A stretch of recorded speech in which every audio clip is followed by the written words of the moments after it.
உங்களை தெரிந்து கொண்டு தகுதிப்படுத்துகிறார்.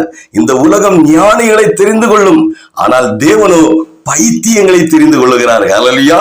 இந்த உலகம் பைத்தியங்களை வெட்கப்படுத்தும், ஆனால் நம் ஆண்டவரோ தான் தெரிந்து கொண்ட பைத்தியங்களை கொண்டு இந்த உலகத்தின் ஞானிகளை வெட்கப்படுத்துகிறார். ஹல்லேலூயா. தேவனே, யோசேப்பை இந்த உலகம் ஒரு குழியில் போட்டவனாக பார்த்தது, ஆனால் தேவனோ அவனை ஒரு தேசத்தை ஆளுகிறவனாக பார்த்தார்.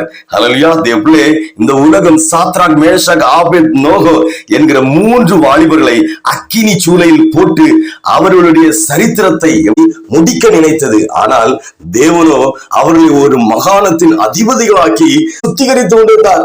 தேவன் உங்களை நெருப்பில் போட்டால் சுட்டரிக்க அல்ல, உங்களை அவருக்காக சுத்திகரிக்கவே என்று புரிந்து கொள்ளுங்கள்.